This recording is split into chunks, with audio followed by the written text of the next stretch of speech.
Good morning and welcome to the Intermountain Health IRONMAN 70.3 North American Championship, St. George. This is the third event in the IRONMAN Pro Series. And check this, it's the 10th anniversary of this great event. In 2023, yes, it won the Athlete Choice Award for Most Recommended, second for globally, and third in North America. This is the day. This is the day, Michael, and such a great venue. St. George has hosted 3 Ironman World Championship events, the 2021 and 2022 VinFast Ironman 70.3 World Championships and the 2021 VinFast Ironman World Champs. Back in May of 2022, that one was due to the pandemic, and that marks St. George the first time that an Ironman World Championships ever took place outside of Kailua Kona. But how about this? This, Rennie, is our IRONMAN Pro Series schedule for 2024, where we will be broadcasting these events. And look at that, obviously 2 underway, and this is our third. May 4th, here we are in St. George. But look what's coming. We zip over to Mallorca, and then we go to Chattanooga, USA, back to Germany, back to Europe, I should say, for Hamburg. And then here we zip back to USA for Boulder, and of course, Asia Pacific for Cairns. I mean, all of these events, Rennie, are highlights. A Mont Tremblant, another one that you've done quite well at. And then look just all the way down the other side, all the way through the end of the year. Finishing in Taupo, yeah. I think awesome. They have 19 challenging courses, 19 different locations that these athletes do get to race at. And just looking at the pro standings here, in the lead right now, we have Patrick Lange. He, of course, raced the first 2 races of the series. Matt Hansen moving up into second place. As you can see, he's moved up 11 slots since racing Texas last weekend. And then Chris Leiferman, he's in at 5,848 points, up 6 after racing in Texas. And then Thomas Rodriguez. Yeah, I mean, what a jump, hey, off that performance. 41 points up, hey, and it's no surprise. He ripped it. He certainly did. And then Andre Lopez moving into 5th place after Ironman Texas as well, moving up 10 spots at 5,245 points. And then Clement Mignon, I think he just raced Texas, so only 4,641 points. And what's kind of cool, Rennie, is you could note that 6 through 9 on that leaderboard, none of them was in the top 10 until they went to Ironman Texas, so that boosted him. It's obviously a notable points grab there. But obviously, as an Ironman 70.3 event, first place male and female today, you're going to take home 2,500 points. First place male and female at the VinFast Ironman 70.3 World Championships, again, earned 3,000 points. So those are big grabs. And then remember, only your top 5 results are going to count towards your year-end points, and only a maximum of 3 Ironmans. So they're not going to let you do 8 Ironmans to try and rack them up. Of course, the Ironman distance is almost double. It did double points, 5,000 points up for grabs if you do an Ironman, and 6,000 for the World Championships events. And moving over to the Women's Pro Series standings, we have Fenella Langridge up 5 slots after Ironman Texas last weekend in 5,593 points. We have Kat Matthews. Her only race was Texas, and she crushed that last weekend. So moving into 2nd place there. And Danielle Lewis, who is actually racing today, so this will be her 3rd race. I think the only athlete that will have raced the first 3 of the Pro Series. Danielle Lewis, 4,969 points. Penny Slater from Australia, actually number 4 to 10, only raced in Texas. So only 1 score on the board, and that's that Ironman Texas score. But Penny Slater in 4th, Lotta Wilms in 5th there. All of these athletes are racing here for a chance to see what they have. See what they have under the bonnet, and try and get the most out of themselves on race day. The bonnet, that's the hood. The hair yeah, keep it real. But folks, we are about to dive into these crisp 62-degree waters, and it will be off and running for all of these men chasing their share of $75,000 prize purse. And we are off and running the Roca Swim Course, 1 lap of Sand Hollow Reservoir. And today, the Intermountain Health IRONMAN 70.3 North American Championship St. George is now underway.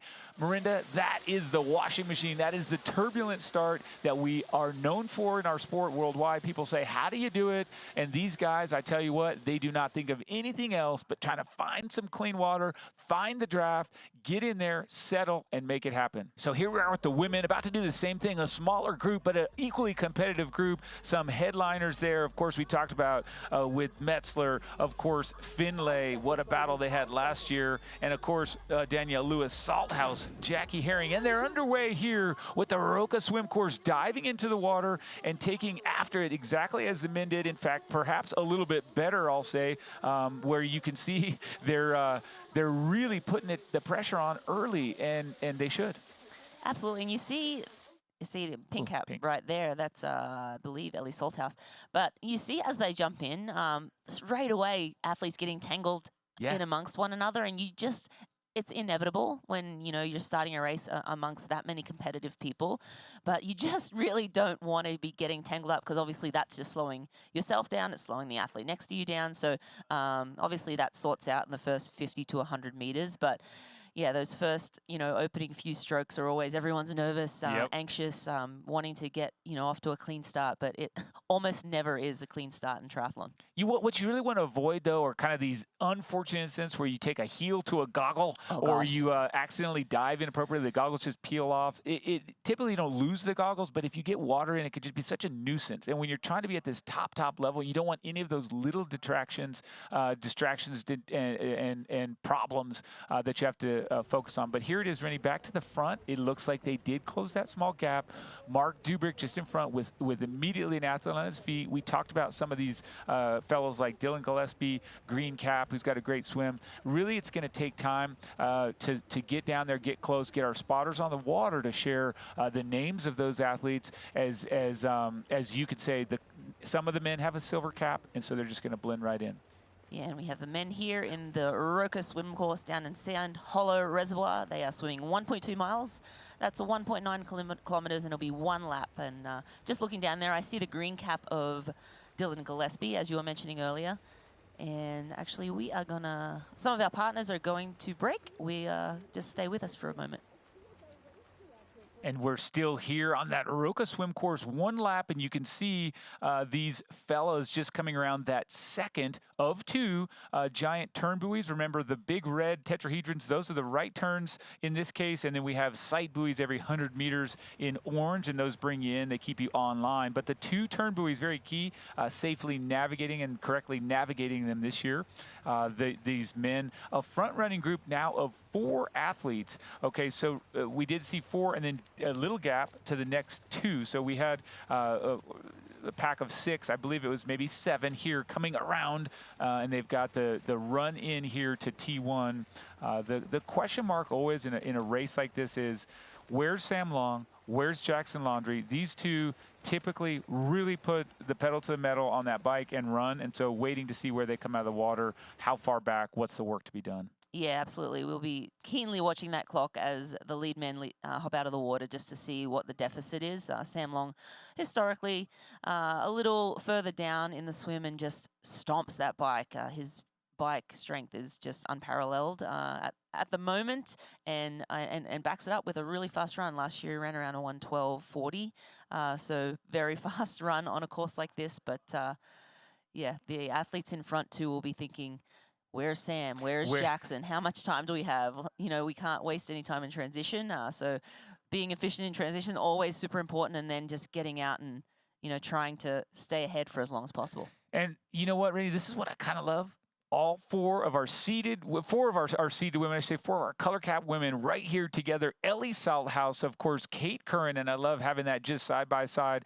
We've got Jeannie Metzler, and of course, I think we've got Jeannie still, and Paula Finlay. So, yeah, looking really good here at the outset. Yeah, this is a very strong pack up the front here. So, yeah, awesome to see all of our favorites just getting after it in the front. But we'll be interested to see where athletes like Jackie Herring are in the back. Danielle Lewis, a very strong cyclist and runner, but she is coming off Ironman Texas just last weekend. So we'll see how much she has left in the legs. Looks like we're passing one of the pro males here. That just sort of shows these women are not messing around. That's the caliber of swimmer and athlete overall that these women are, overtaking one of our top men, or not our top men, one of our pro men. So great shot there that shows how spread out these athletes are as they come home. This is a shot of the men coming in. So that's our lead group there of 6, and then big gap to our next sort of chase pack, and then strung out, Rennie, all the way back. I mean, well back to the turns because that's where the women aren't even quite yet. So really a spread out field. We kind of expect that with 70 men. But as we come back to what you had said, how far back will Sam Long be? For him as well, if you come in here and you're not, in his case, not racing one of the main rivals, i.e. Lionel Sanders, if you don't have your kind of key rival on the start line, you still want to measure against yourself. You still want to say, where is my swim? Where is my game overall as I tackle this season? And it looks like notables at the start, quite a few of the men went wide left, which put them about 20 seconds from the athletes in the front who did a tight right at the first buoy. So some navigation issues. And sometimes here in Sand Hollow Park, if it is a clear day, that sun comes up and it's in your eyes if you haven't got the correct goggles, or maybe your goggles are fogging up, or you're just following the athlete in front blindly. That can, you know, cause some trouble. And it looks like some athletes have lost a few seconds there, a few crucial seconds, I should say, in a 70.3. And, you know, sounds funny saying that. We're, you know, 3:30, 4-hour racing, but every second does matter, especially when you talk about the Pro Series. And as we know, 2,500 points up for grabs today. And as soon as that leader crosses the finish line, for every second that passes, 1 point will be deducted off that 2,500 points. So every second does matter. That's right. Very good. And I'm saying that, really, that group of 4 just broke apart again. So now we've got the South African, the German, the American breaking away from that 4th swimmer as they close in. So it just goes to show also, not only does every second count, but if you lose focus for a millisecond, you're gone. It was probably one of those things where he just kind of lost a little bit. These guys are accelerating into the finish of this Roka swim course. We're so excited to see this. And I do want to call note that Eric Lagerstrom actually came sick, didn't start today. So thank you to our tech crew for letting us know that. Eric Lagerstrom not actually in the race. We are so excited. Much more racing coming at you. Stay with us. We are seconds away here, Rennie, of the conclusion. We are looking at the women right now, so I'm not going to say we're seconds away, but we're seconds away from the men finishing the opening leg here, the Roka swim course of this great race. But meanwhile, we're looking at the women who still have that wonderful lead. These 4 women have just gotten away. Metzler, Finlay, Salthouse, and Curran just rolling away from the other women as we come on back to the men who are closing out this swim leg today. And it is almost time for T1. Almost time for T1. And last year, Mark Dubrick swam around a 23:45. So we'll see. He's at 22 now. So we'll see sort of, you know, in comparison to last year, it's always sort of nice. Doesn't necessarily mean anything too much, but it's always nice to sort of compare year to year what those swim times look like. But Mark Dubrick just on the back of these 2 athletes as they make their way into the swim ramp here. And we will stop the clock and also start the clock to where, you know, the defending champ, Sam Long, and Jackson Laundrie, 2nd place here last year. That's right. And here we've got to look to the South African, Nicholas Kennett, who just took 3rd at St. Anthony's, which you referenced earlier. But once they come across that line, we'll see the backlit Wahoo first out of the water is going to be really announced to us here just a second as I'm refreshing to get that number on both of my sites, and anxiously waiting as you all. But what an overhead shot here as we continue here to seek out who that is on the first out of the Roka swim. But look at this long transition as we've got it. Nicholas Kennett, South African, the swimmer in 22:46. He's our Wahoo first out of the water, thanks to Wahoo element. 22:46, that's pretty fast. Yeah, almost 45 seconds faster than what Dubrick swam last year. So the swim was hot. A couple of fast swimmers turning up and turning up the heat here today. And we have Dubrick 12 seconds down, so he must have just gotten detached at that last, you know, 200-ish meters. And then key component there, Rennie, is popping that wetsuit into the bin, So you're compliant, and then running out under the arch to start, of course, the full gas bike course. It's one giant loop, 56 miles or 90K, but it's not a traditional loop. It's a very challenging loop with every type of terrain thrown at you. Yeah, absolutely. They'll sort of come out here, a little bit of a technical sections. They get out of the reservoir, and then they'll kind of come and make a U-turn, and then there's sort of a bit of a grinding hill in these opening miles. But again, it seems like, you know, they're either slightly descending or grinding up another hill. But again, a really challenging and beautiful course here in St. George.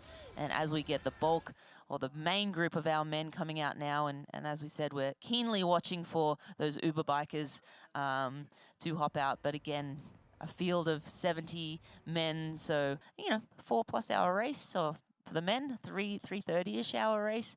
You know, it requires calories and salts and so forth. So making sure you're on top of that, definitely very important.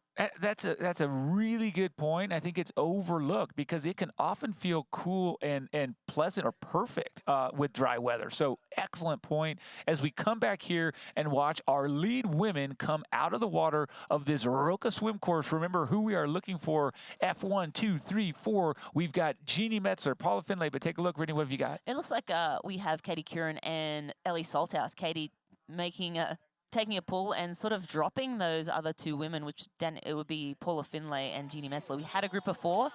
It's not much of a gap, but Katie Curran taking that pull at the end, and Ellie Salthouse, I believe that's Ellie, yes, hopping onto her feet. Yeah, you're right. Yep, she's got those. No, that's Jeannie. Jeannie. Yeah, Jeannie popped around. It was like pink. Is that pink or is that orange? But Jeannie Metzler, that's awesome to see Jeannie Metzler swimming so well and being able to, you know, accelerate as Katie Curran came around. Grabbing the helmet, Ellie Salthouse always rocking a very colorful, beautifully made kit. She's grabbing her bike. First, she jumped over Katie Curran, and then that right there is the Canadian Paula Finlay. I'd say they're all still lockstep. 1, 2, 3, 4, Rennie, and this is what we came here to watch, is 4 favorites together out of T1. Yeah, 4 of our favorites together on the bike. Sort of, as we said, we love to see this head-to-head racing, and this is where things will really start to shake up. They'll be marking each other. They'll be trying to stay, some athletes will be trying to push away and get a bit of a lead, but these 4 are so competitive. I think we'll see them probably ride the majority of the course together, but time will tell.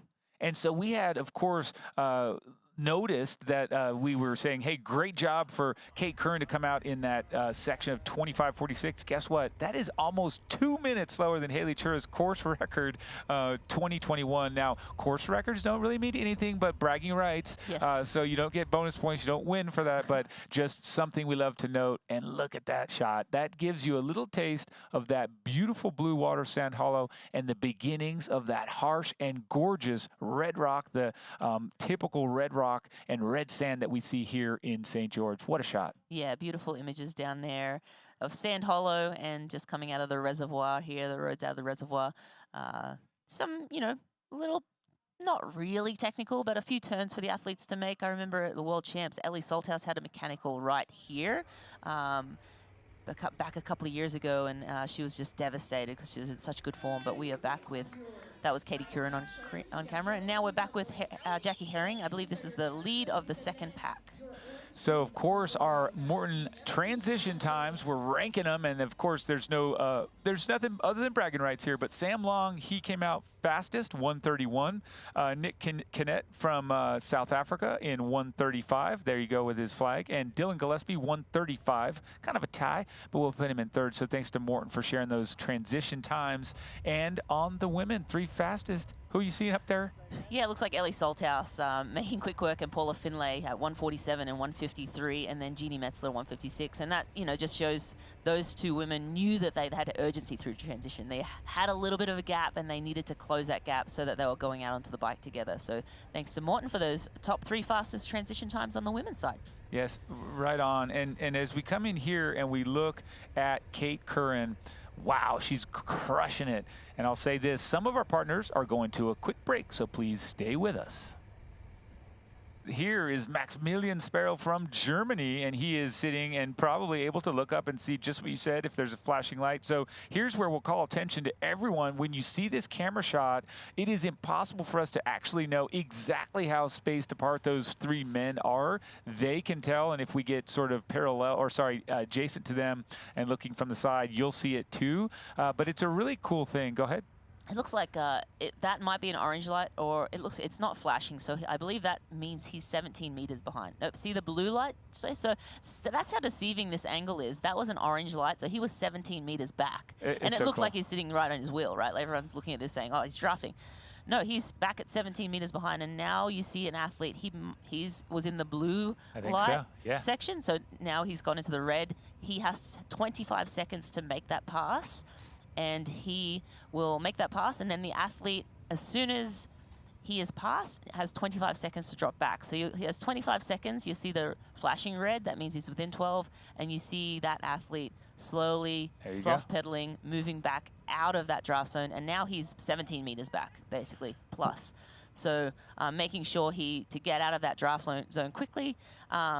It's awesome for the athletes to have this tool to be able to, know, okay, am I legal? And then takes a lot of the guesswork out. And then it's great for the officials to see too, but they're not necessarily going to make those calls off those lights. They're still making their own judgment calls. But yeah, great for the athletes to be able to see that, race honest, and know that they are in the right spacing.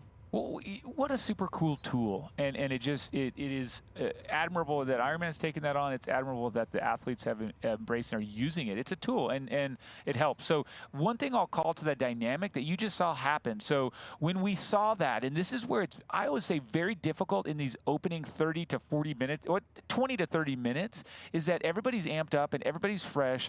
Really, almost everybody is equal in these professional fields for the opening 20 to 30 minutes. So you just saw when you accidentally or on purpose get into that zone, you have to commit and make the pass. You cannot enter a draft zone out the back. You can only exit out the front. And I say this because you saw who's now in front came around, and then the second place person had to then drop back, which caused the third place guy to make his jump. And it's something that you have to continue to be attentive to all race long, but it's really important in the early stages, I think. And we're back to the women. Yeah, it looks like Paula Finlay, that might be Ellie Salthouse actually in front of her. Looks like Ellie Salthouse, super bright zoot kit there. But Paula Finlay and Ellie Salthouse, very familiar with one another, good friends, and have had many partnerships where they've biked away together. So we are on the bike course, the Full Gas bike course here in St. George. We're going to run away to a break. Don't go away. And this is the Intermountain Health IRONMAN 70.3 North American Championship St. George, brought to you by Full Gas. Real roads, real results. And by Mortal Hydration, thirst quenchiest hydration. Yes, and we're back with the lead men, a group of four, a quartet of four, rolling out here, but there is some heat coming from behind Vilko Viecki. And Real, Tag Holt, and Sam Long. We will get another split soon, and I'm sure we'll see. And they've gone off course there, so a few seconds lost. Yeah, just a little bit of a oops, I didn't mean to do that. You never exactly know, but it typically comes down to just a slight lack of focus. Sometimes, ever so slightly, someone thinks, hey, I saw someone go that way. But these guys up front, you saw Costas immediately pop up out of his aero bars and find those bullhorns, thank goodness. But he rolled with it flawlessly. The fellas, you know what it comes down to is not panicking, not really losing your biscuits when it happens. Just get right back in and start rolling. I think they did well with it. I mean, it's unfortunate, but that wasn't costly. No, maybe a couple of seconds, but yeah, not at all. And yeah, I don't know if they just thought that that was a right hand. I guess they just thought it was a right hand turn. But usually on these courses, they have big arrows whenever there's a right hand turn, telling you that there's a turn coming up. They make it obvious. They don't ever want you to miss a turn, so they're going to make it very obvious, and the cones will change. So let's have another quick look back in time and see what exactly happened, just if we have it. Oh, yeah, I knew we would. And so these athletes, the front runners, just taking a right turn. Nothing. Nobody. So there's no cone saying not to, but they just said, hey, you know what? I'm going to take a turn. This looks like a nice street. This looks like a pleasant little ride instead of noticing all the cones down in front. But you know what? Little athlete error, little user error. It does happen. Well done there as we're back on the front here, and we are together with our man from Germany, Maximilian Sperl, rocking the bib number 4. And you know, in a younger athlete, it's not easy to just get out there and hold that tension, hold that pressure at the front. Here's the right turn. They should have made, see, as you said, arrows indicating, cones blocking. And we are going to talk a little bit about our partnership with TriDot. Ironman is able to provide triathletes and coaches an overall course rating for all Ironman and Ironman 70.3 events worldwide. TriDot has used the data, intelligence, assets, and 100-point index to provide the data for today's race index powered by TriDot. So today's score is 41, and a 0 would be absolutely perfect conditions. There'd be no current or chop in the swim, saltwater swim, legal, wetsuit legal, absolutely flat bike course at sea level with no wind, a temperature of around 15 degrees or 59 Celsius, sorry, and 59 Fahrenheit and 30% humidity. That would be race 0. But let's face it, no race is perfect or that easy. No race is actually easy, even if perfect conditions. But today's race index is a 41 score out of 100, and 100 would be somewhere like Lanzarote, or if today had like crazy winds and really hot temperatures, that score would be elevated. So depending on the conditions on that actual day, we're able to give a score, and that enables us to compare year to year. So maybe last year's race was 47, or maybe it was a 35. So you can kind of be like, well, I went a little faster this year, but the conditions were harder this year, and you know it gives athletes the opportunity to post-race then go compare. Well, I raced Ironman's Lanzarote and I did this time. Well, I raced Ironman Cairns and I did this time. Well, what was the race index? And they can kind of more closely figure out, you know, who had the better race, which is always fun at the end of the day. That's really cool. And as you look to that right side, slower, mid-pack, or elite triathletes, we have kind of what happens. So that gray shows you the baseline. So if it were kind of race 0 or that perfect conditions, you do a 6:30. But today, on today's course, that adjusts out to 7:55. That's notable. Not as huge of a distance for the elite. If you're an elite on 0, on course 0, 4 hours, 26 minutes slower today for those elites. So it is a tough course, not the toughest until that wind or heat kick up. Absolutely, yeah, it's a game changer. If the heat is, you know, really up there, and we've had years here in St. George where the winds have really kicked up and crazy storms have rolled in, and which is, you know, can happen in the desert, but not such a problem today. And now we see Sam Long with no one ahead of him. Yeah, back with Sam Long, 28 years old. He's got 10 Ironman 70.3 titles to his credit at this point, but no longer the youngest guy. When he was 22, 23, we're saying, oh, he's just so darn young. And you know what? Now he's just really kind of in his, I think, prime. The athletes kind of scratching their heads at how much training he does, but also how much just power he throws down there on the course, up out of the saddle of this notable section that I remember from the World Championship a little while back when all of those men were shirtless right here, and you were out there interviewing them, Rennie, on this very stretch. I feel like it was in this zone, if my memory serves, somewhere in there. That's correct. Yeah, the men were out there, shirts off. We had you know. Oh, those guys, all those Norwegian superstars. All we can think about is their pecs. And we were like, guys, you got a race tomorrow. They were out there like, go in, you know, get warm, get your feet up. But they wanted to get out there and cheer for the women, so that was really cool.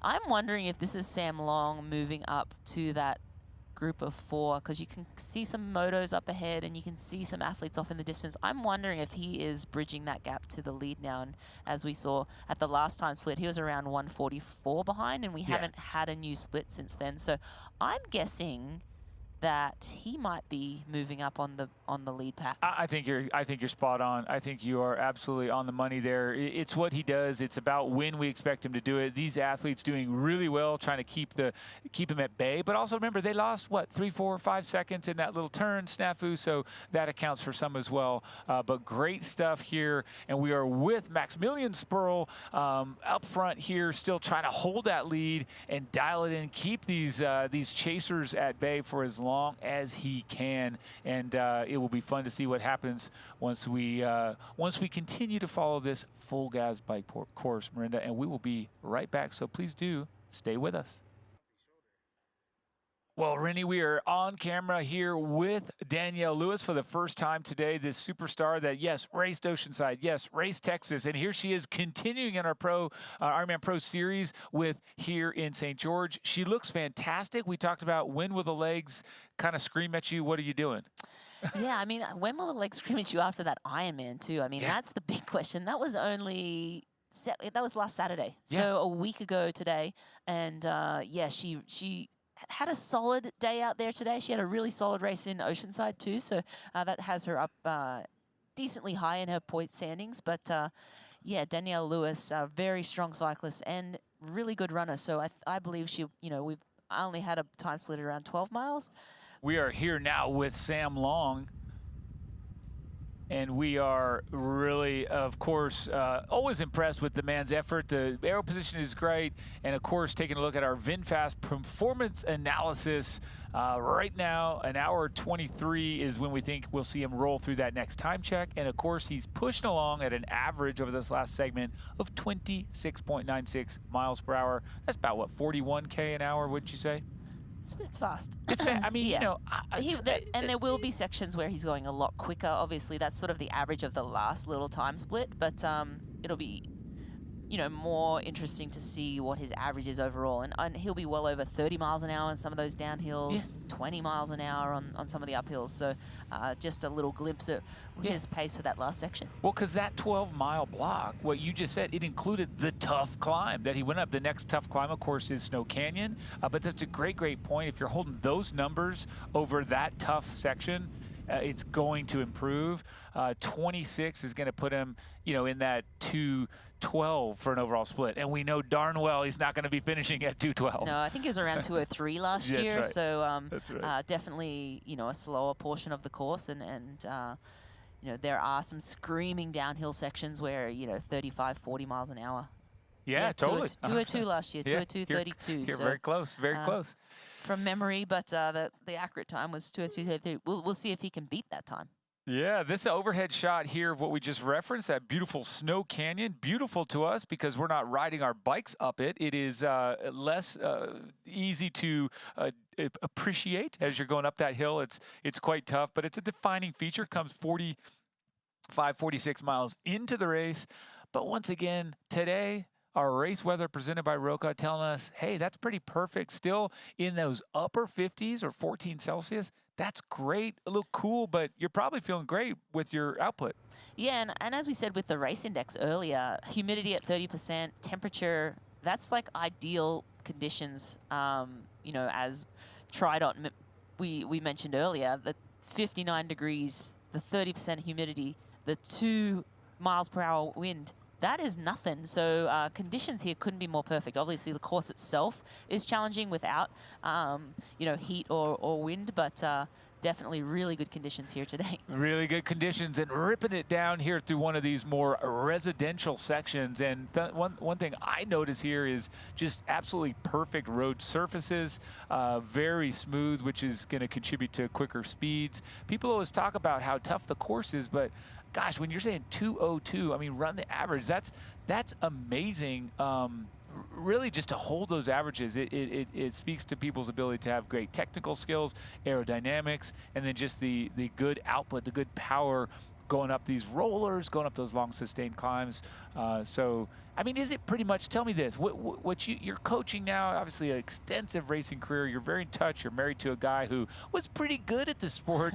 To be honest, what's the power? What percentage do you think of their threshold are they holding now? Oh my gosh, they're holding a very high percentage of their threshold for for the majority of this race. They just become, as they spend so many years, you know, practicing race pace, that threshold just comes up and up and up. So and they're able, like, the percentage of the threshold, I should say, that they're able to hold is phenomenal. And, you know, looking at professionals and age groups is a massive difference, because obviously age groups are a lot less efficient because they just don't have the time or haven't had the years that they've just been dialing in that pace. And we see in a little bit of a, his chain's down. So you can see his chain off, and he's actually making the don't try this at home, folks, but what he's trying to do is reach down, grab his chain, and put it back onto the big chain ring. And he's done it. He did it, and that is also another skilled, to your point, a lot of time on the bike. And Sam Long is catching up. That's not a good time to drop your chain, but at least he has it on before Sam came around him. But, yeah, tight little section here. The athletes just trying to get around these little turns safely. And, yes, they are riding very close together. But, you know, we want the athletes to stay safe, and Sam just trying to get around the outside of the athlete ahead of him. I'm sure he yelled out there, on your move.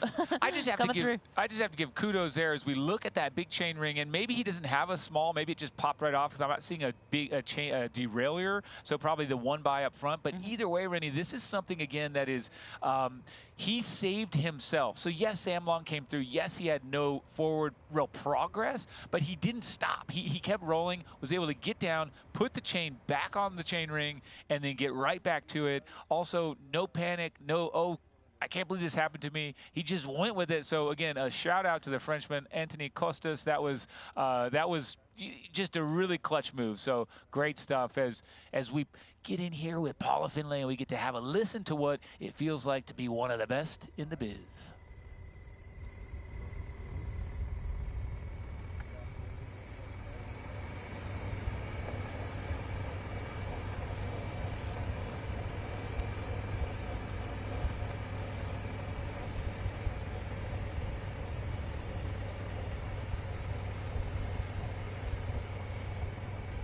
Hear there that disc sound. I love that disc sound.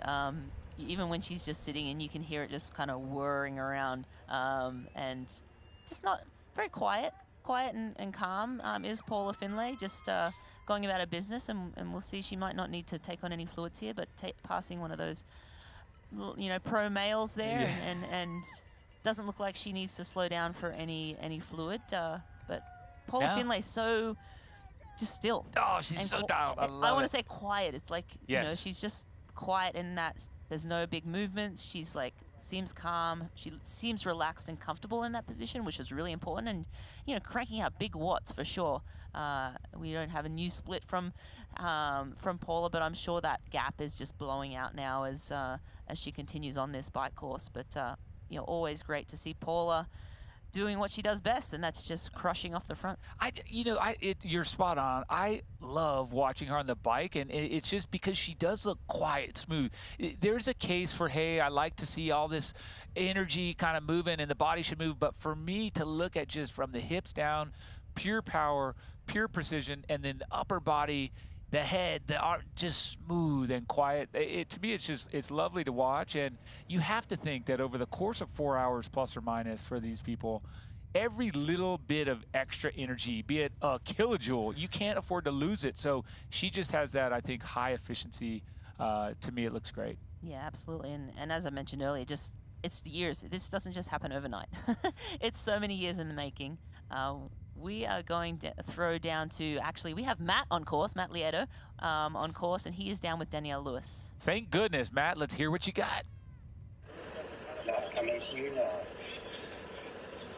Hey, what's going on, guys? Yep, they got me working a camera today and able to see even more inside than normal right now with Danielle Lewis, and she's just been rolling through the field, just past another athlete, so she's moved herself into, looks like 6th place, but she's rolling, and on these kind of windy downhill sections, she's pretty fearless. She's getting, you know, in that arrow position you get in, kind of off the back of the saddle a little bit, putting her chin down and getting that super tuck, but she's coming up on another couple athletes, so she's, you know, looks like from the splits that I'm seeing that she's only been outridden at this point by Paula Finlay, but she is definitely crawling up at this women's field as we get to one of these overpasses. You can see her coming up on these two athletes in front, and they are next, kind of in her bullseye, in her sights, and Danielle is moving, and we know she can run too, so she's putting herself in a great position. Matt, thank you very much. Again, a true Renaissance man will say this, a jack of all trades, and I don't want this to go overlooked. He's actually operating the camera today with also great commentary. So great to have our man in the field really with that front row seat and always good commentary. So thank you so much, Matt. Yeah, always bringing awesome insights, and love to hear more from you, Matt, if you can get down there and find some more nuggets for us to hear about. But yeah, awesome to see Danielle Lewis. Clearly her legs are feeling pretty good after that Ironman last weekend, because she's rolling through the field now. He mentioned that she was probably moved up to around 6th position and coming up on a couple more athletes, which we believe is probably Kate Curran and Jackie Herring. I call that the SLL. It's the Sam Long look. So he's looking over his shoulder, because that's what he's doing. He's saying, is he here? Have I been caught? When is he going to come through? The inevitable, it's been mentioned, or he's aware, but realistically, that is that look. Up another notable hill here, Rennie, where he is out of the saddle, and then just like that, you come back, and here's his guy. This is who we've been with, Maximilian. I'm sorry. That's Mana. Yeah, Magnus Mana, and he's right there as well. And, of course, he's giving a smile, chit-chatting with the camera. And then, as we kind of know, we've got Kenneth still from South Africa, and then, of course, Sam Long, just really imminent. I mean, he's about to come through. Everybody knows it. And then what's the play? Do I try to go with? Do I stay my pace? I think most every sort of competitive, ego-driven male athlete will throw a lasso around, try and go with. 100%. I think when you're talking about Sam Long, he is a very strong, I mean, his probably strength is the bike, but he backs it up with a phenomenally fast run. Yeah. And when, you have that 1-2 punch, you can't, give him an inch. So these athletes will do their best to, stay with him, but they might not have a choice. And I think Sam Long will get to to the climb in Snow Canyon, and that he will say, okay, you're going to have to, if you want to ride with me, you're going to have to push 500 watts up here. It's going to hurt. That's right. It's going to hurt. You will pay, and that's fine. Do that.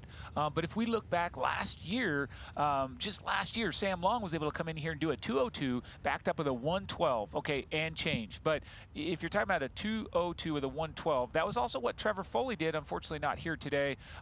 Foley actually, interesting, only lost it on the swim. But either way, you know that what you said is absolutely true. Power the bike, but have enough to still tick off 5:30 mile pace on the run. That is no easy task. And we just look at the VinFast performance bike analysis with Paula Finlay. In that last segment, she was at her next estimated time, is 1:30.45. That's the next time we will see. But she was about 24.14 miles per hour. And again, I think that was just a slower section. Her average speed for the whole race will be much higher than that. But yeah, good to have a little insight as to where they're at right now. Right, and 24, so 24, I mean, look, now all of a sudden I was saying, like, what, the next little bump, she just went in and our VinFast performance analysis ticked up 25.9. Think about this, a faster segment, but she's just under 26, which Sam Long before was just over 26. This is an incredible ride, and I think that if you want to answer the question, where's Ellie Salthouse? Well, she's maybe having a great race, but right now Paula Finlay is just going for it. So very impressive stats here for the 34-year-old out of Canada, our Olympian, who most recently did take victory in Mexico last year at IRONMAN 70.3 Los Cabos. And, of course, just a month ago, third in Oceanside with Taylor Knibb winning and Emma Pallant-Brown in second back there. But it looks like Ellie Salthouse is only around 50 seconds back at the last time check. I'm just checking my little tracker here, but Ellie not losing terrible amount of time. Kind of still hanging in there, but Paula Finlay definitely out front and leading the way. And here's Danielle Lewis making the pass to two women on the right. So Danielle Lewis, again, fresh off that Ironman Texas performance, 9th. it must have stung the legs a bit, but ultimately, as you said, it's kind of like coming off a long training day. And so you almost prime the engine with that sort of more aerobic long day, and then you can zip in here and try and go fast. So great stuff for Danielle Lewis, making a quick pass there on the road. I believe that is Jackie Herring. It looks like Jackie Herring, Yeah, so I'll have to grab definitely the number. Jackie Certainly Herring. looks like her. Okay, Jackie Herring, and this one, another one. Watch out. This is kind of the new Marinda Carfrae, right? Like her, right? We can count on her to have that. We would see you on the start list, and it's like, okay, there's your fastest run split. Now, we say that a lot about Jackie Herring. You can always count on her kind of delivering, be it from, way up to way back. Am I right? Absolutely, yeah. She had a bit of a tougher year last year, and got I believe COVID earlier in the year, and had some issues trying to just get back on track after that, and just didn't really have a fantastic year. But this year, looking to just come back and have some great races again. And as I mentioned, she has a couple of Ironman. She's done Ironman full distance races before. She's fully committed to the Pro Series and will race a couple of Ironman races. And obviously racing here, her first race of the season. Sorry, second race. She did race in Miami earlier this year, but she wasn't quite ready for that one. And I think had targeted this one as her first race of the year. But Danielle Lewis coming around Jackie, and Jackie just going to try and, I think, hang with her now. And just try and use Daniela to, help pace, and a little bit of a carrot dangling out there. Sometimes you can increase those watts a little bit, and it can help you. That partnership can sometimes just help you get to that finish line just that touch quicker.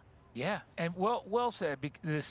Harry's won 6 Ironman 70.3s, but last year, kind of just like some seconds and thirds. It wasn't a big year, so we're excited to see where she ends up this year overall. Back with Paula Finlay, the only company that she has on her radar is the back part of this men's professional field. And remember, we all start somewhere, so some of these men, people say, oh, well, how does that line up? Well, first off, these women are exceptional. Second off, we have these men that have qualified as pros. They're usually newer pros, and they're getting their experience, they're getting their level up, and it is something where you're too fast to be an age grouper. You really need to come in here and just kind of, for lack of a better phrase, just get beat up a little bit by the men and women, and it enables you to jump that level, get better, be our next superstar of 4 or 5 years from now. Yeah, absolutely. And these athletes just doing their very best out there, and I'm sure they do not want to be on camera with Paula whatsoever, but Paula, just such a great all-around athlete, but strong on the bike, super strong on the bike, and very fast swimmer. And when there's only a 3-minute gap between the men and women at the start, it sort of makes for the not slower men, but the newer pro men just trying to get their start and learn how to race in these pro races. There's a lot different to racing in the age group races, but Paula Finlay, class of the field. She probably made up a minute and a half on the swim alone. Easily, so there you go. But stay with us, because we've got a lot more action here in St. George after this quick break. Jackson Laundry making it happen, isn't he? And he came in here, I think what I took away, and you tell me what you saw in that interview, he's confident. Yeah. And he's like, it's me or Sam today. It's me or Sam. Yeah. And I'm going for it. I believe I would bet on me. Let's do this. Yeah, he did seem very confident. He had a solid race in Oceanside in third, but he did say he just felt like some of those early season, I didn't do this right. And 4 weeks is a good amount of time where you can go back and be like, okay, I had these little issues I need to work on, or these little weaknesses I want to work on for St. George. And it sounded like he was rolling into this race super confident. 8 times he's raced this course, so that's a lot of times racing the same course, and he still loves it. That's awesome. That is awesome, and the experience is huge. I'll come back to this as well. When you're looking at the 70.3 World Championships being in December, okay, you're looking long season, and Oceanside, if you're 100% happy with your Oceanside, you may have trouble later. You may not, but I think for him to really, you got to call attention to that. You're in Oceanside, and something you do have to flush out those kinks. You've got to get through. You've got to have a couple struggles. It's like, ouch, season's upon you. So I don't know. That's my commentary as far as where he came from Oceanside. I can't wait to watch him on the run. Yeah, and we just had earlier the AG supplemental snacks I'd like a snack. I'd like a snack. Snacks. On camera there, and that was just Jackson Laundrie's last segment of the bike, rolling along around 25, 26 miles an hour. So again, a slower section of the course. But yeah, Jackson seemed super confident. I don't think he'll be super happy with 2:15 back. But that being said, he rode around a 2:05 last year, and Sam rode around a 2:02. So right now, he's around 2 minutes slower than Sam on course, so he won't want to lose too much more time. And this is Snow Canyon. This is the approach into Snow Canyon. They're still in their error bars right now, but beautiful setting. Beautiful, and this is the part that's tough, but it's not what we're talking about. When you get to the steep part, you're not just ticking along here at 23 miles an hour, aero bars rolling uphill. It becomes a different kind of battle, but so far, as you look at that beauty up ahead, and again, little dips, so you're not you recognize that canyon. It's not a straight turn up the road. They're now going quite quick down a little roller. Really, this is the difference here too. And how do you feel? Again, these guys will approach the steeper pitches out of the saddle, seated. What's your best low cadence, high cadence, whatever you can? How does that work typically for these elites? It really depends on the athlete, and typically you try to keep around the same cadence as you always would. Sam Long giving a little hand. Spiral, hey, how about you take a little turn here? And I think he'll want him to take a turn so that he can just attack him. That's right. That's right. On the hill. But Sam Long, yeah, he's happy. He's like, come on, dude, you take a turn. I don't want to sit in the front. I don't think he's loving that Spiral went with him. Sam Long is kind of used to rolling by and just going. But well, this is racing, right? Like he does not have to go to the lead. He can sit back and be like, nope, like you're the guy to beat, right? You've come in here and you've had a phenomenal start to the season, and you're the number one rank. So it's your race to lose, and I am under no obligation to have to take a lead. So, but Sam Long giving the young athlete a mouthful. That's it. Well, it's funny because you saw right there the younger athlete deferring, and Sam just found himself. Only a couple years ago, Sam would have been in that position where he would have been waved through. He would have been told off, get up here. When Sam Long is now that sort of experienced dictator, he said, no, come on. And guess what? He did it. He said something as he came by. So great dynamic. I love that stuff. I'll also mention this. Rennie, you've been in front of good athletes before on the bike. You always think, even if they're not, you're always kind of thinking, oh, they're in my draft. They're just there. You can't be watching them the whole time, right? Like you're sitting there, and then you don't know if they're there or not there. But then you look back and you're like, they're still there. That's and right. Like you're getting an advantage. You're drafting off me, even if they're sitting back. And he was sitting at his 12+ meters back there. But it's kind of annoying. You're like, oh, stop, get away from me. But Spiral, I think a more seasoned athlete may have said, no, Sam, you keep going. I know what you're going to do. You're going to make me work. Doing it a little effort, right? Like you got to do that little bump in watts to get up around me. And then we're going to get to this hill, and you're going to take a minute to rest. You're going to take that 25 seconds and rest your legs a little bit, and then you're going to attack me. So if I was Spiral, I would have been like, nope. I'm staying back here. I'm just going to try and hang with you on this climb. I think Sam wants to come into T2 solo. For sure. As we come with the South African Jeannie Metzler, our defending champion, 2 minutes, 37 seconds down. And what I always like to look at when we say, hey, I'm concerned, I don't see a problem. She looks strong. There's no deflated posturing. There's no looking at the camera. There's no, which you see sometimes. You'll see this on a top athlete when they're having a rough day. I think she's having a good day. I think this is her first race in many months, and I think she's pushing out a good effort, and I think she's confident and comfortable. So I'm happy to see that. That, again, is a snapshot that I took, and now I've delivered that assessment. But I feel good about where she's at, and so far so good to me. Yeah, absolutely. I think Jeannie's racing she hasn't raced a whole lot, and this is her first race of the season. So sometimes it's like a bit of a rude awakening when you jump back into racing. But she's been putting together some consistent training from all accounts down in Tucson with her husband, Justin. Moving from Boulder, going down, being able to be in Tucson in the warmth and not having to sort of spend every day inside on the wind trainer. But training consistently well. And so I think she is racing within herself, and she's, doing the best she can to stay as close to the lead as possible. And again, she still has that run weapon up her sleeve. So Yes. she is by no means out of it. She is definitely, still, has some work to do when she gets off that bike. But yeah, but as I said, by no means out of it. I wouldn't count her out.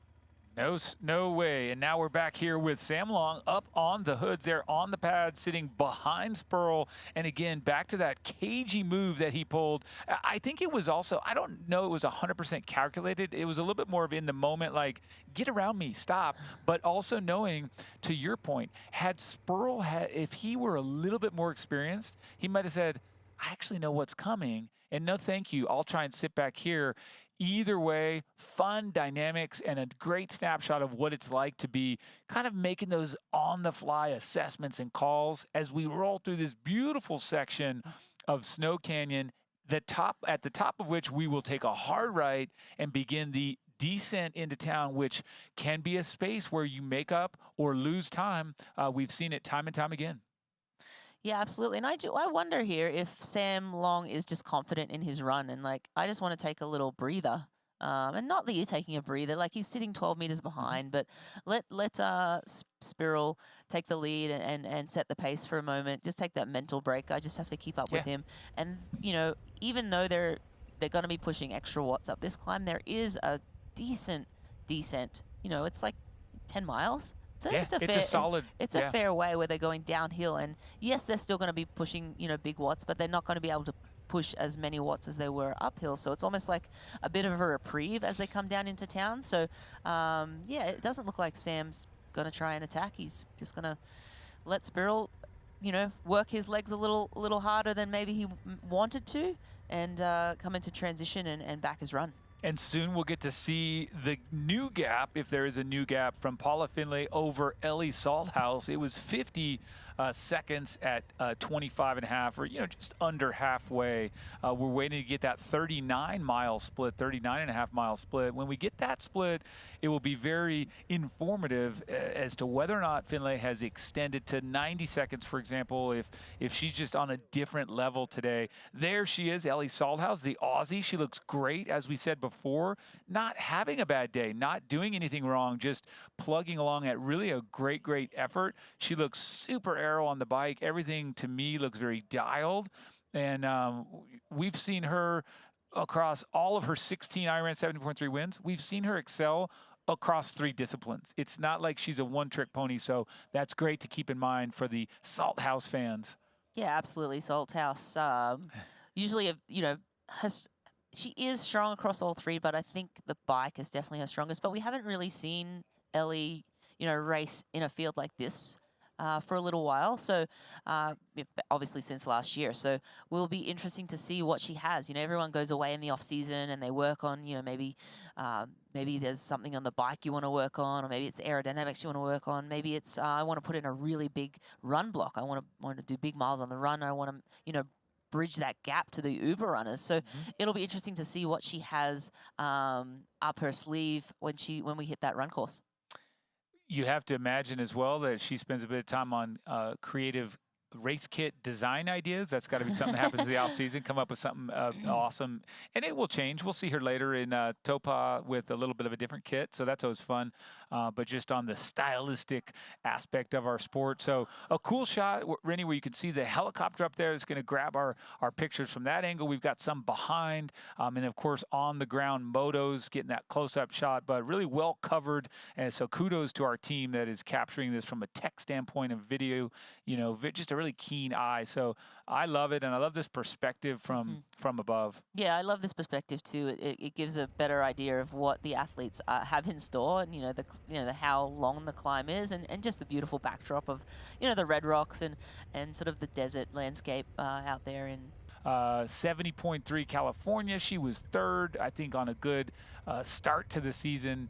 Decent in Miami, and of course winning in Los Cabos. So Paula Findlay, I think she's well positioned. I expect to see her deliver on what she said, kind of performing on a course that's special to her, a venue that is near to her heart. So kind of fun stuff. And it's also, for me, when I look at Paula Findlay and I look at how smooth she is here rolling up on the back of 3 professional men, she's also very high integrity athlete. She's going to come in and recognize that there's, this is something where now the race ranger helps us, but you get in there and you get in the mix, you get too close. A lot of athletes in the day will kind of tuck in with those men and get dragged along. In this case, zero chance.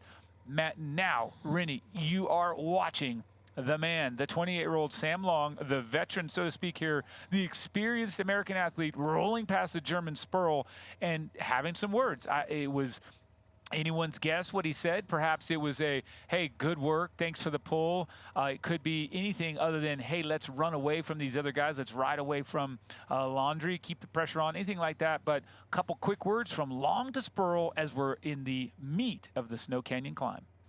Yeah, and Sam Long, as we mentioned, coming around, taking his turn. I don't know if he's trying to drop Sperl or just like, okay, let's keep, I'm feeling good. Let's bring the pace up and continue to put some more time into the chases.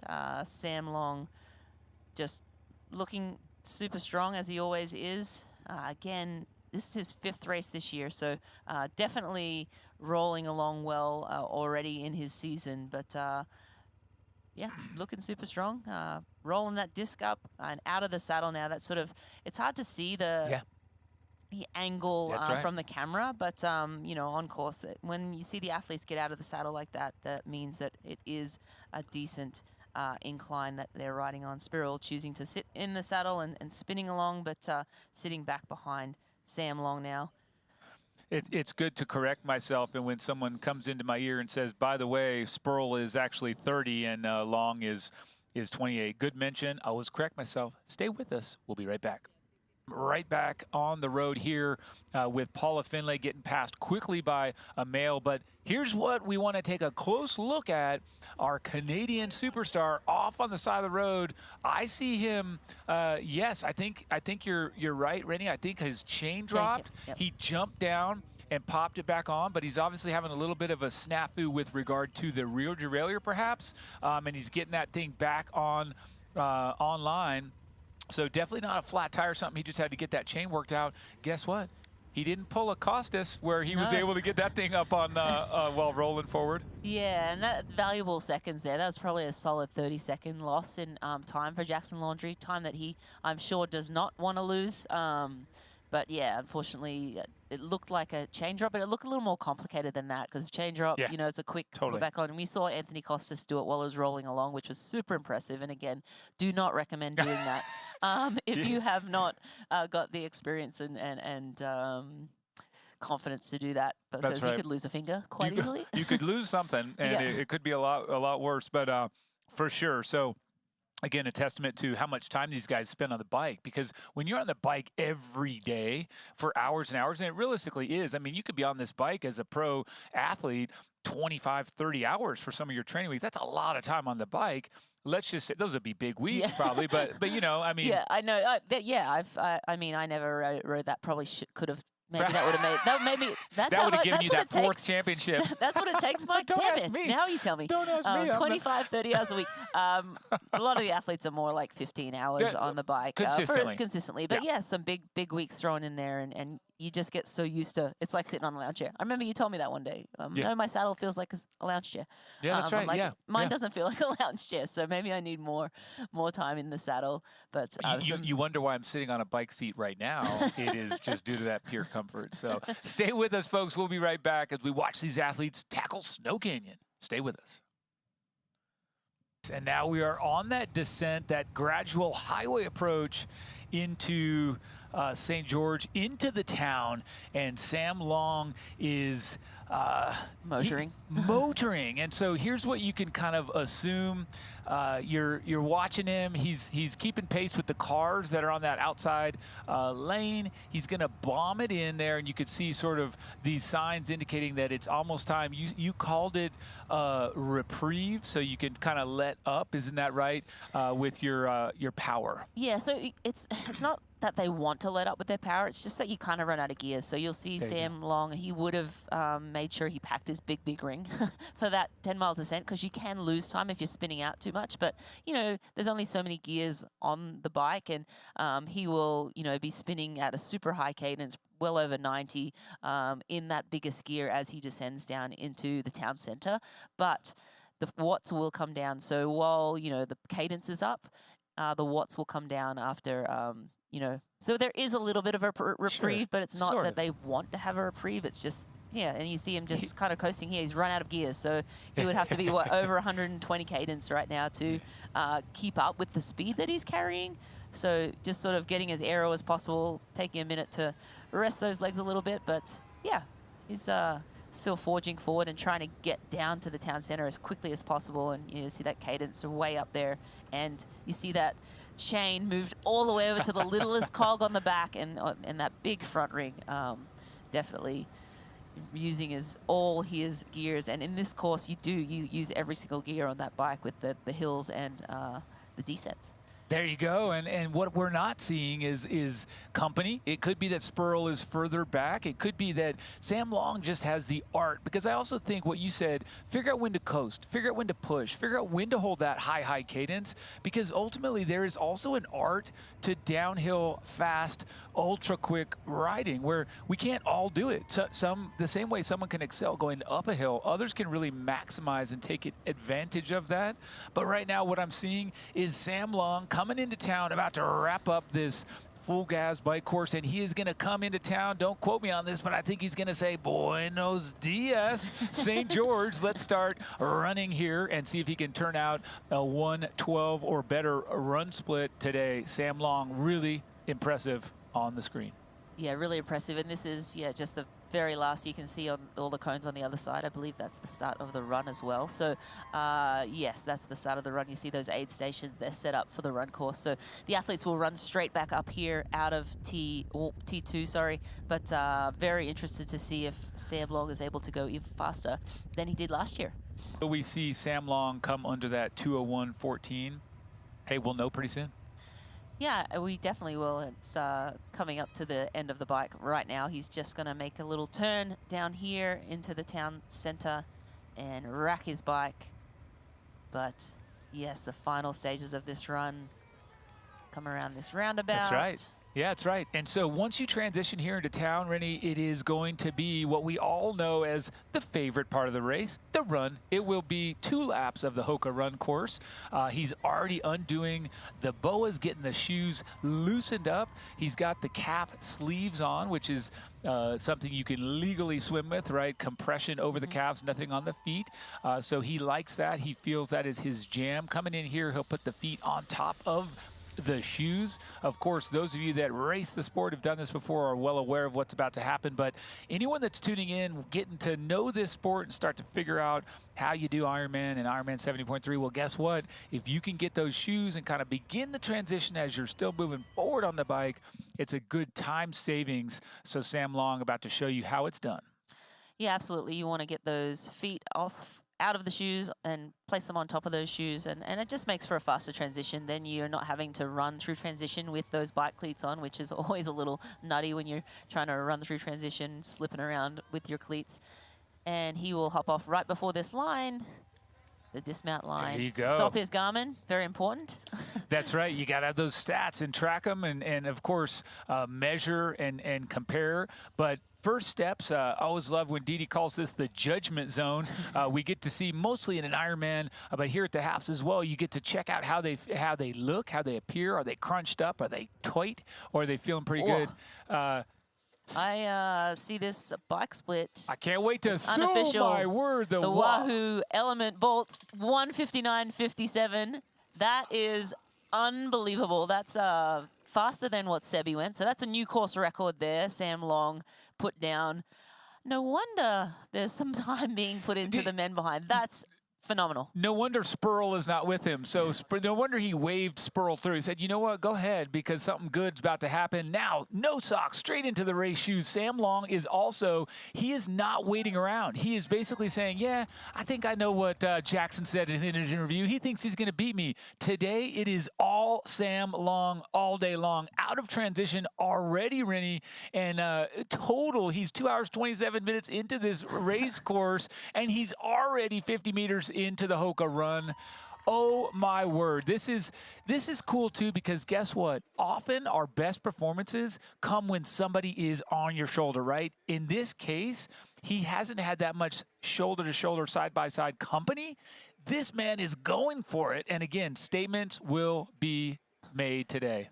Yeah, that's phenomenal. I remember when, you know, a flat course would yield maybe an under, you know, anyone riding under 2 hours for, you know, the 56 miles and 90 kilometers were just, you know, the Uber biker. But to make a course like this look that easy, that's incredible. I'm pretty shocked that he broke the 2 hour barrel, but I mean, I shouldn't be shocked. Sam just is going from strength to strength. He's sort of coming into his own. Yeah, I think any athletes, even, you know, the best in our sport, have those days where they're like, am I really that good? Like that session really wasn't great, and you have like rough patches in training. And but Paula Findlay, just a super down to earth athlete, so respectful to all of her competitors, and yeah, I mean, she's just a phenomenal talent herself, and you know, we're seeing some of that on display today. But yeah, she's coming in. This is her third race of the year. She raced in Miami early in the season, and then over to Oceanside and finished third there, and then now looking really great here in St. George, leading off this bike with a nice little cushion to second place, and then, you know, a even better cushion to the runners, so to speak, of the field in Jackie Herring and Danielle Lewis and Jeannie Metzler, I should say. Ellie Salthouse, of course, that athlete that's around 2 minutes back. I suspect that time will have grown a little bit. That last split was, of course, back at around 40-mile mark, so a while back. But images of Paula Findlay. She has her feet on her shoes, and she's going to stop right before this dismount line and into the judgment zone. You know what's killing me is that some part of my brain is still left on me trying to remember if that was Emma Pallant-Brown that was in that group, but she came through. I think it was, because I want to see that too, because in my brain, and I usually kind of call this up, but that epic shot, epic battle between Findlay, Duffy, and please text us, email us, let us know, or we'll keep digging to find out if it was Pallant-Brown. But either way, Paula Findlay. Lucy. Yeah, I pulled it up for Michael to look at. It was Lucy Charles Barclay. Okay. So yeah, you know, some of the best women in our sport, and she just. And Nib took that, right? That was when Nib.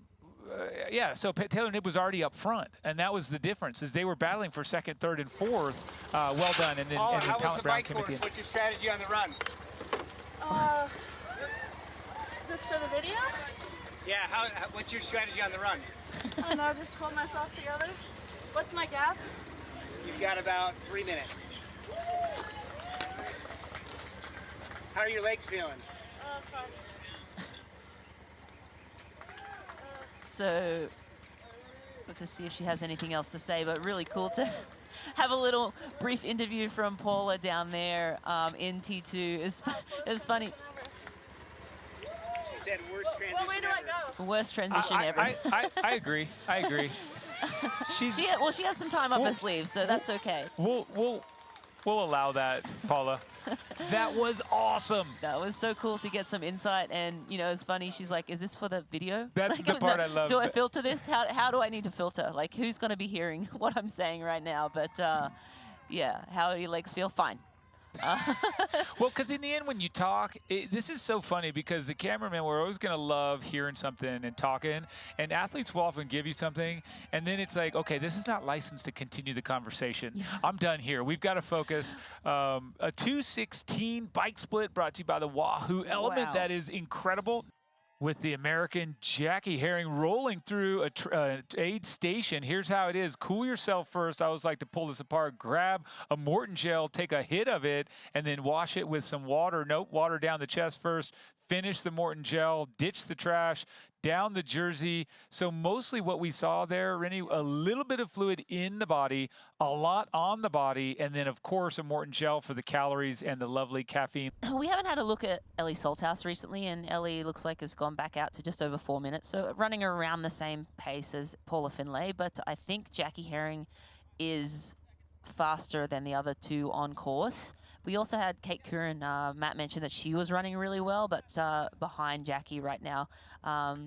Also, Jackie has her whole family here. She brought her husband and her 2 kids. So nice. She traveled out here with her family. She said she loves this course. She's raced it a bunch of times, and just great to see her racing so well. I mean, she had a phenomenal year a couple of years ago. You know, won a bunch of 70.3s. Definitely, you know, racing alongside Paula Finlay and running alongside Paula Finlay there. But Paula Finlay today just biking, putting the hammer down on the bike and putting daylight between her and the next place women. But looks like, yeah, around, yeah, so Jackie Heron's only taken about 10 to 12 seconds back off Ellie Salthouse. So, you know, no one's really making huge moves out here yet. But again, you know, the first lap, they still have another lap. Fatigue starts to set in and things might move around a little bit. But Jackie ever so slightly chipping into Ellie Salthouse's lead. And again, it's only around, hovering around, you know, 62 seconds right now. And Kate Kieran right behind. And Jeannie Metzler's still hanging in there, 5:31. She's running the same pace as Paula Finlay. So no one really running terribly or too much faster than anyone else, just, you know, seconds faster. It looks like Danielle Lewis is feeling the pinch from that Ironman a week ago, which we've been talking about. Sometimes, you know, when you back up after an Ironman, and I've never tried to do it a week after, I am still like laying horizontal for at least a week after an Ironman, but to try and back up, sometimes you feel it on the bike, sometimes you feel it on the run, sometimes you're like, oh, you know, I'm fine, and then it sort of bites you a little bit later. But it looks like Danielle Lewis, you know, she usually is phenomenally fast on the run, so I hazard a guess that that Ironman is showing its making itself heard now in the run leg. Hey there, remember me? Yeah. Yeah, and I think it's funny where it comes out, and I think some really great points are what you made. Back to Sam Long here, as he still appears exactly like he did at the beginning. Same stride, same effort, same mouth open, breathing hard, pushing. Just, I think one of the things that I would piggyback on what you said, which was brilliant about his capacity, is when you're fit like this and when you have that level of training and the depth to the work you've done, you want to get out there and perform. Nothing to an athlete in this prime feels better than just expressing that fitness, and that's where he is now. In a battle feels cool, but to just get out there and make the machine move, I think that's what you're seeing with Sam Long. It's that feeling, right? And you can think back to those days when you're just like, I have all this training and I get to use it all now. It feels so good. Yeah, my coach, Siri Lindley, used to always say, race day is a celebration of all the work you've done. And being able to push, and you know, that's not to say it's easy, because, you know, you're working very hard. But there are some days where you just feel strong, you just feel solid all day long. And Sam, I mean, whether he feels great or doesn't feel great, he's going to push all the way to the finish line. And, you know, he wants to get a split and see, you know, he wants to see how much of I improved. Like, you know, I know I'm on a good pace. I know I rode really well. How, you know, much can I improve on times that I've placed here before? Because he's sort of like looking at his overall improvement as an athlete. And, and these are the time, you know, this is like testing session. Like, you know, you can go into a lab and do some tests. You can go and do your 20-minute flat out time trial, see how much pace you can get, or you can just repeat races and see, okay, these are good conditions. You know, obviously there's some, you know, it's not always apples to apples completely, but it's still good over the years to look at, okay, how much have I improved, and looking to see those times come down over the years. It's motivating. Like that's enough motivation for these athletes, even for Sam Long, knowing he's leading, knowing he's going to win. He could, you know, almost jog it in, not really, but he could, you know, take his foot, you know, off the gas a little and know that he's got, you know, the race in the bag. But he wants to push it all the way to the finish line and see how fast he can be. But we are back on screen with Kate Curran, and that looks like Jeannie Metzler. Jeannie Metzler looks great. She does. And here it comes back to, I think right now she's running behind Kate Curran saying, yeah, she's typically in those 120s. I'm Jeannie Metzler. I'm going to feel this out and just kind of stalk. Let's see what it feels like in this little battle, Curran and Metzler.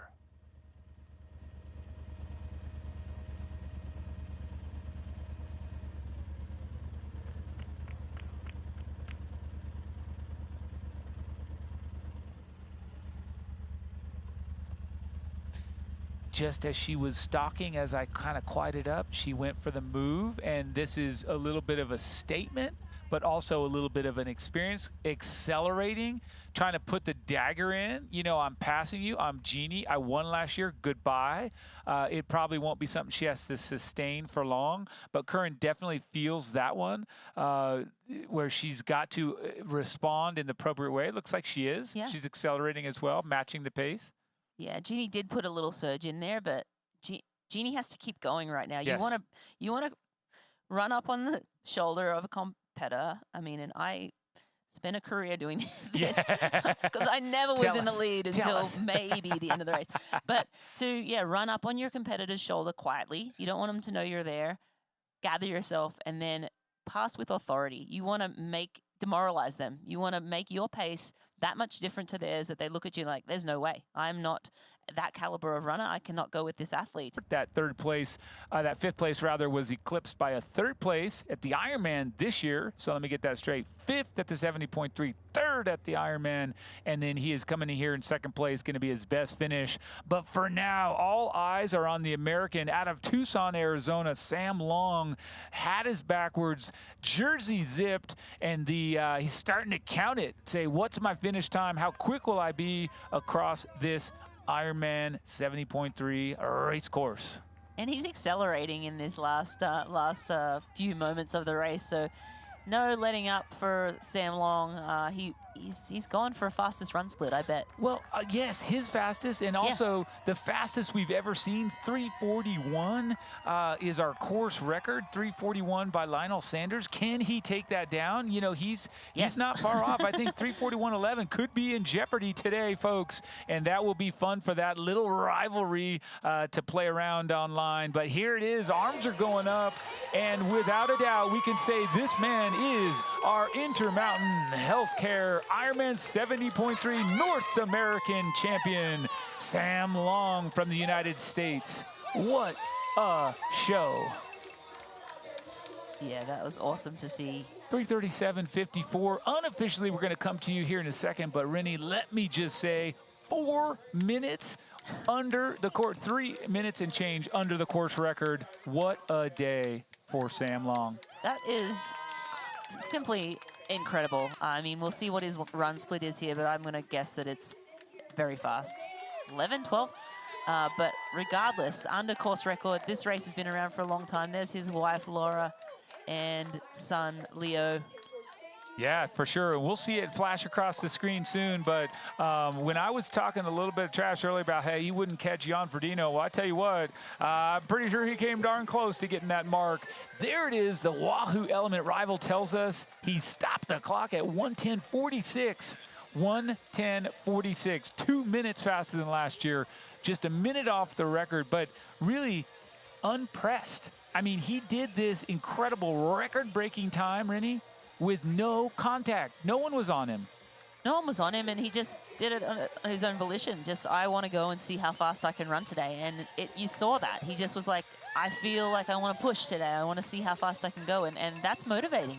Like, running a 1:10 off a under 2 hour bike, that is phenomenal. And to go course record here, this race has been the World Championships twice. So pretty much everyone who's anyone has raced in St. George. This Ben Hamilton we have on camera is really putting up a great show. You said it. We didn't address him in our pre-race notes as much as we probably should have, but we will absolutely add him to the docket for our next big race. He's come in here a little bit under the radar and has firmly plopped himself on everybody's screen here.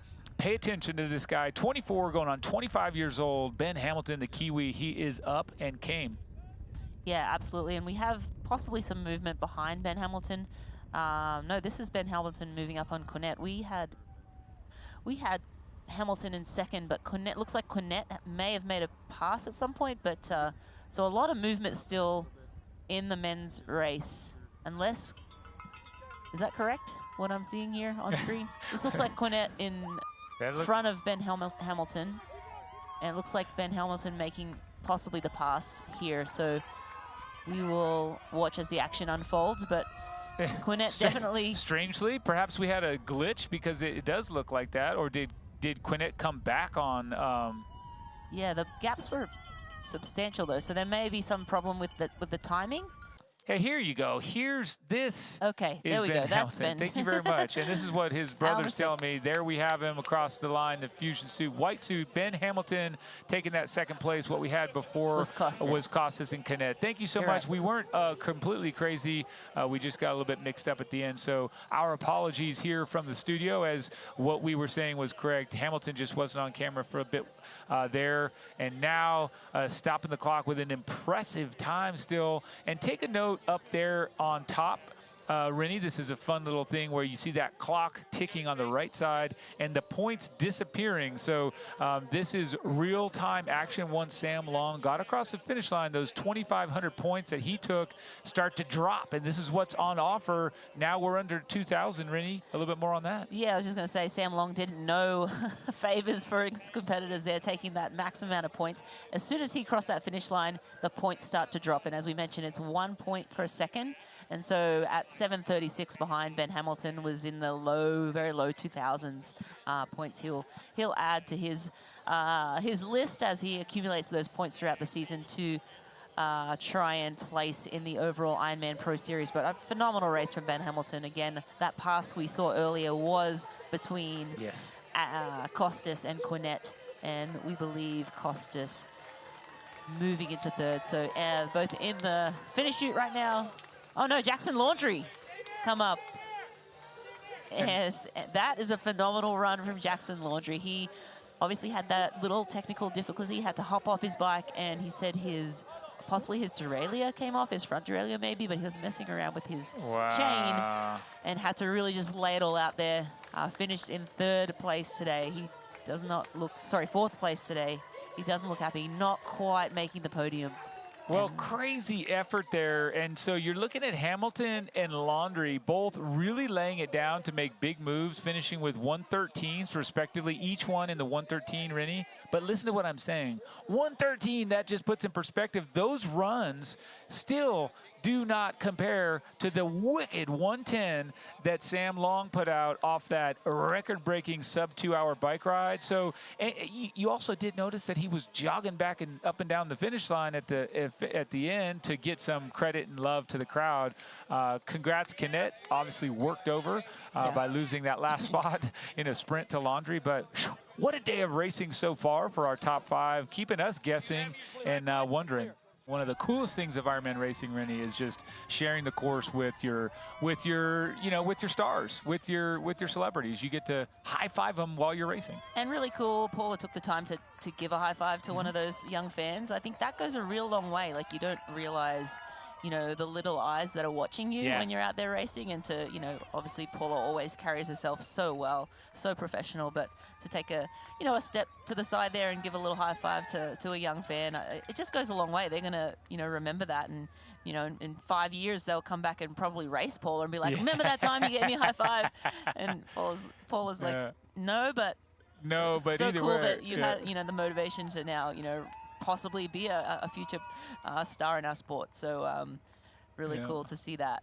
Good observation. As always, we're now a quiet zone as Paula kind of wraps around some of our St. George downtown area. She's still interacting with her cameraman, but I think really a great show. A lot to take away from this, and the hardest thing about a victory like this is that you tend to learn more from your your stumbles or your failures than you do from your victories. And so if there's at all a downside, she doesn't get to go away maybe with as many lessons today. But guess what? This is why we train and race. This is why we train, is to race well and celebrate, like you said, everything you've done to get here. Here's one lesson you will learn from today, that it's quite nice to have a lead and be able to run by yourself.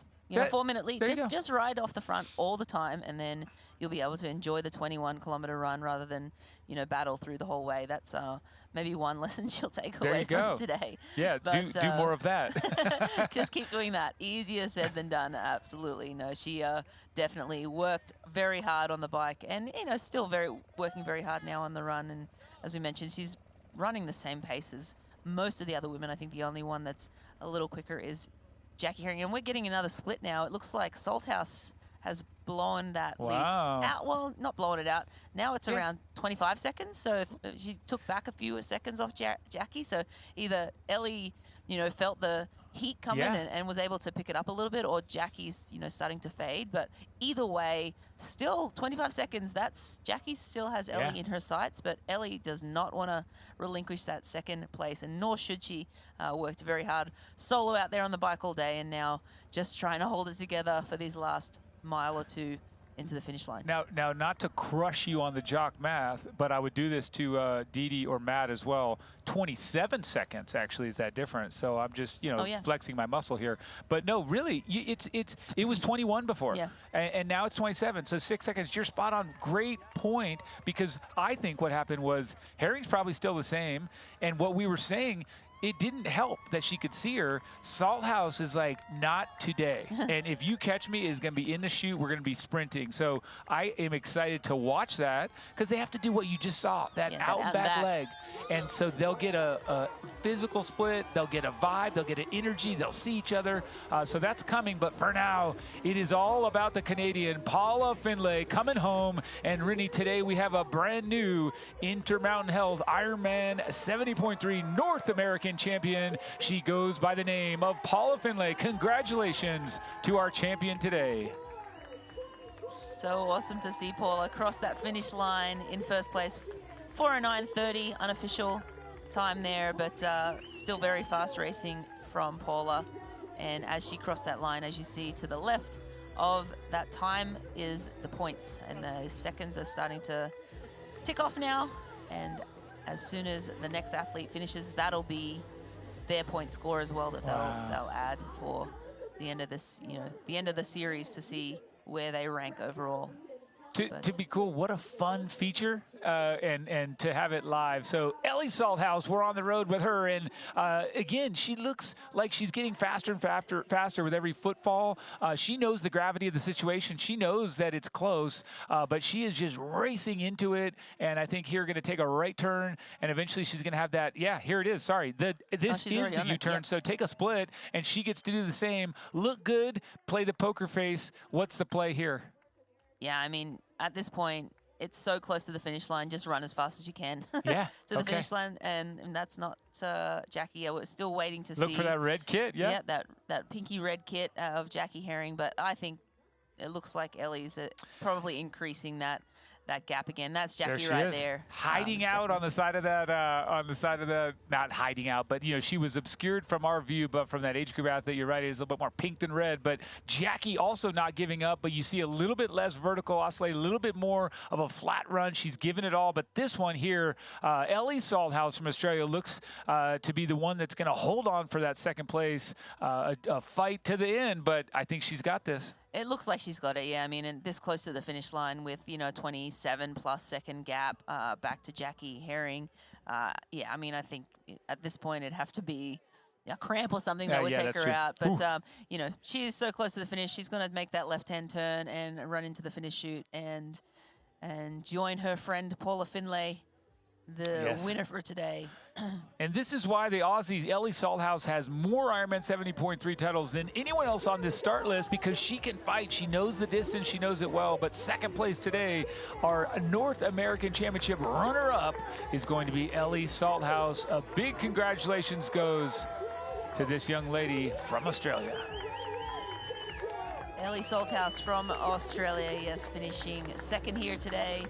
She definitely feels it in the legs as she takes a little minute to regroup. That's definitely a product of knowing Jackie Herring was breathing down her neck, and she had to find that extra gear to retain that second place position. But we should see Jackie Herring in the finish chute momentarily here in third. So close, but what a fight, hey, for Ellie to come in there and just shoulder that. Again, matching the pace of Paula Findlay, her first place, for pretty much matching her all day. And then when it counted, she actually accelerated, took, what would that be, almost a minute, if not a full minute, into Findlay's time, which, is not hard, easy to do. And here is Jackie Herring, third place today for the Intermountain Health IRONMAN 70.3 North American Championship. Congrats to the American. Yeah, so there's awesome. And her daughter there at the finish line. That's the best. That's the best. Having kids and having them witness, and her kids are old enough that they'll remember this. They'll remember their mum out on course, just crushing her son as well, there as well, giving his mum the medal. They got their little Wisconsin's best. That's where she trains. She spends the whole winter. She toughs out the winter. Obviously, her kids are in school, so she cannot. I think this might. Nope, this is another male finishing. But I was going to say Kate Curran. Yeah, I don't think Jackie's. Jeannie Metzler we're waiting for as well. Yeah, that's right. Yeah. But yeah, Jackie just like she's on the trainer all the time, and follow her on social media, and she's like, yep, another trainer ride on tap. But it is what it is. When she's got her kids in school, she can't go down to Tucson and enjoy the summer weather. She just toughs it out. Yes, very good. So a great show for these superstars coming across, really giving us something to talk about, really making us wonder all the way to the bitter end. And there's a great shot of Sam Long together with Jackie Herring. A lot of history with these two as friends, and I think that's cool to see. So we're going to rush on down and take a look here at the men's athletic brewing podium playback. Have a look here about these amazing top three. Here we go in third place, out of France, with a gutsy show at the end.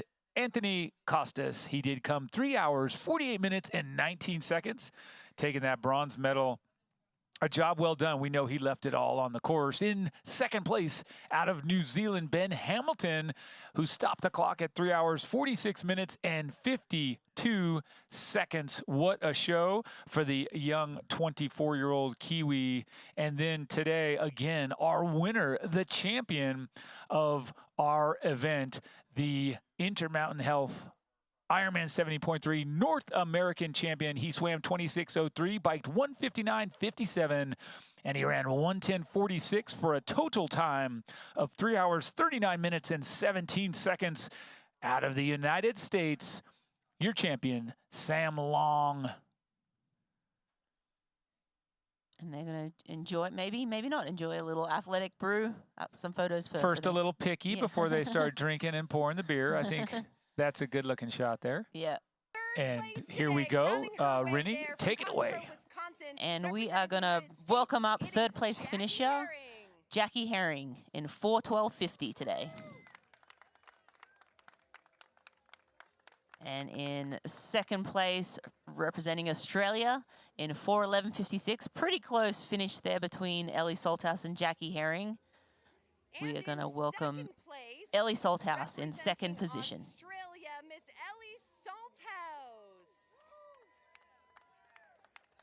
What a great show there for Ellie. Awesome race there by Ellie. Holding on to that second place, a really great start to her season. And our U.S. champion, we have Paula Finlay. She went 25:58 in the swim. She biked a 2:16:41, and she ran a 1:23:25. Our Intermountain Health IRONMAN North American champion today is Paula Finlay. A masterclass by Paula today. Beauty. But Rennie, there's so much. I want to take a breather as well to remind everyone that we will be back for the next. Hey, hold on. Let's take a look at these live male pro results points-wise. Sam Long with a 3:39:17 took home 2,500 points. Ben Hamilton from New Zealand, 20:45. That's because he finished 3:46:52. It's an awesome little science here. Anthony Costas, that sprint finish got him 19:58. Total points. Laundry in 19:55. Nicholas Canet, 19:28. Again, this is today's standings. Michael Weiss from Austria, 18:40. Maximilian Sperl held on for 17:59. Dubrick in 16:46. Reel in 15:95. And Will Kowetski managed to snag 15:62. Every second counts. That's the fellas, Rennie. We had a great women's race, too. We had a great women's race. Paula Finlay taking maximum points, 2,500. We had Ellie Salthouse, 23:51. Jackie Herring down 22:97. Jeannie Metzler finishing fourth. She went 2,180 points. Katie Curran got 2,125 points. Down to Danielle Lewis, 17:85. Grutz 14.96. Kylie Simpson, she got 13.78. Rach McBride, 13.67. And Alicia Hill, 12.92. And stick with us. The next Ironman Now broadcast for the IRONMAN Pro Series is next Saturday, May 11th at Zafiro, IRONMAN 70.3 Alcudia, Mallorca. Coverage begins at 1 a.m. Eastern Time. Check it out, 7 a.m. Central European Time. Free broadcast on Outside TV in the U.S. and Canada, globally on proseries.ironman.com and L'Equipe Live. Take a look at that for our entire team alongside Mirinda Carfrey.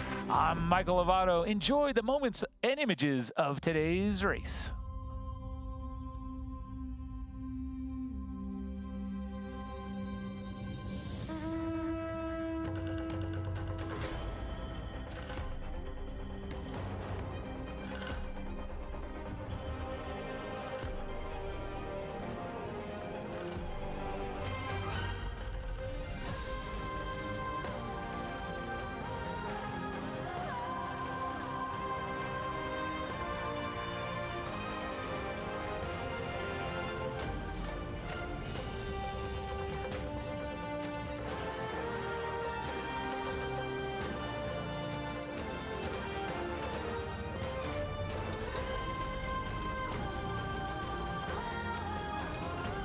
Very, very well.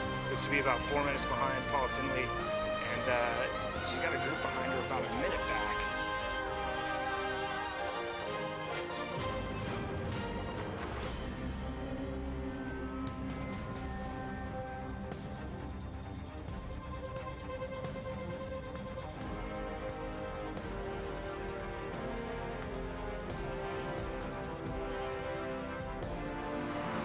This copyrighted broadcast of World Triathlon Corporation may not be retransmitted, reproduced, rebroadcast, or otherwise distributed or used in any form without express written consent of World Triathlon Corporation.